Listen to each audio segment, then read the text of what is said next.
Just this evening, today is Tuesday, June 27th. No, sorry, July 27th. 27th. And I keep in touch, or however you say it, with Pastor Joshua Giles Ministry. Joshua Giles, Giles. Obviously, he's on Facebook. He has a website. So I first started listening to him last year. I want you to listen to this quickly. I'm going to tell you about what God has spoken to him.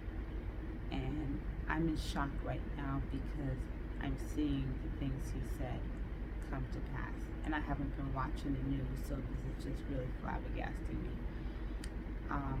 2 years ago, I was in church, and our pastor said, he wanted to welcome this Pastor Giles up just to say hi. The Pastor Giles didn't come there to preach or anything. I think he was just in town, is what I'm assuming, so he came by. And what struck me about him is that I didn't know him. He was actually sitting in my row, because we were in the first row, so he was in the first row, and I think he was on our side. When he got up and he spoke, all he did was simply basically greeted the people. He did not, and I'm not saying this in some kind of bad way, but you wouldn't have known that he was a pastor or prophet, because he just came up there and basically said hello. He didn't say, he didn't try to give a word. He was just so low key that it struck a chord in me, like, wow, who is this person? And then when the pandemic happened, I believe John had shown me a video of him prophesying, and I didn't know that God had been using this man mightily for years. And he's young looking. I think he can't be past his 40s. And thousands watch him, but I love his humbleness, I love it. So anyhow, since the pandemic, every Monday he has something called a prophetic forecast, and he only comes on if God gives him a word to tell the people. And a lot of the word obviously has been sent these days around COVID and the pandemic. Anyhow, today I see a notification on Facebook. He reposted a video that he had from one of his lives on June 16th. So he had this live on June 16th, and he came forward with a word that God had told him to tell people. And the word was that there were going to be a lot of flash floodings in the United States and other countries. I just went into shock, right? So he just reposted it today to remind us. And I went into shock because a couple of weeks ago, New York had some kind of flash flooding where there's a video circulating of a woman, especially a woman and some others, going down into the subway station, and the water is like hitting her waist. And I'm saying to myself, is this phony? Like, who would be going down there? And I live in New York, and I don't even remember that day, like I don't remember the rain. It probably was, I just don't remember. And I haven't been watching the news. So I found out later that day that it was true. So it was talking all about it on the news. Then, late last week, maybe around Friday, I happened to be on my phone, and I saw where last week China had a terrible flooding. You guys need to Google it. It is 33 people already passed away. They show a scene in the subway.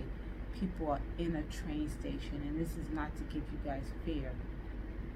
The rain, the flood came in the train by their waist, and it started rising.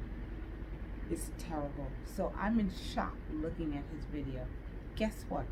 Now it's after 11 o'clock at night. Guess what?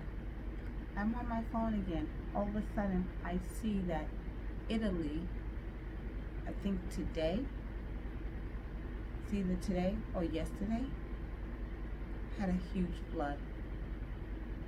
Huge. In some big tourist area. It was a landslide caused by heavy rain. And And before I got to click into it, my eyes went down. Utah in America also just had a flood. Okay, this is things like this I say, that if I or anyone else ever doubts that God is real, should shut down the doubts. And also to be careful when we criticize Christians. I don't agree with every Christian. I'm a Christian. I don't agree with every pastor, but I'm very careful not to speak ill, especially of a pastor, even if I don't agree with him or her or something. Like, if I may have a conversation with John in the house, but you ain't gonna see me out there blabbering to everybody else. But you gotta be so careful, because God says, touch not his anointed, okay? And going back to Pastor Giles, this past Monday, the 26th, he had an urgent, and I shared it, and other people have shared it, urgent message. It was a reiteration from a message that God told him from June 28th, and now he's reminding us, God is wanting again to remind us that in the coming months, these 3 months in the summer, that basically the powers to be, I'm saying the powers to be, there's going to be another surge or release in. And just the way if you listen to his message, it's like you could tell that, we know obviously it's a demonic attack, and he's making it clear. And the urgent was so message, so serious about praying for your family, and he said that even those who were vaccinated, not everyone obviously, some who were vaccinated will also unfortunately get this COVID, this new variant. So this also tells you, stop listening to the lies of the enemy and the media that tries to tell you that it is the unvaccinated that's spreading it. No, it's a demonic attack on the human race. I don't agree with the vaccine, but I'm not going to say someone who got the vaccine is the cause. So you shouldn't say someone who didn't get the vaccine is the cause.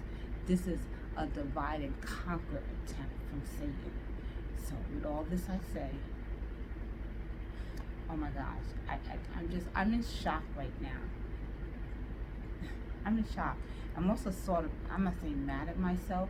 I remember the June 28th time when he spoke about the warning that God said in the coming months, and to pray. And honestly, after I heard it, of course, it makes you think. I guess you're a little concerned, but you still pray and declare. I wasn't concerned for my family, because we just on a different plane. We are submitting under God's boldness and his authority, and we're not allowing Satan to bombard us with fear. We're not going to eat that food he wants to give out.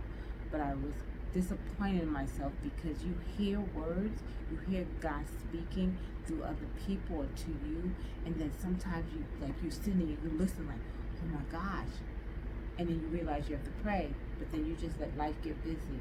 But instead of, when we hear stuff like that, we should immediately begin praying. Like immediately at the moment. So when he said it again this Monday, when John came home, we prayed. But even that was too long for me. When I heard it, I should have shut down whatever I was doing, cooking, and started praying. Guys, all of this is serious, as you know. As serious as you know.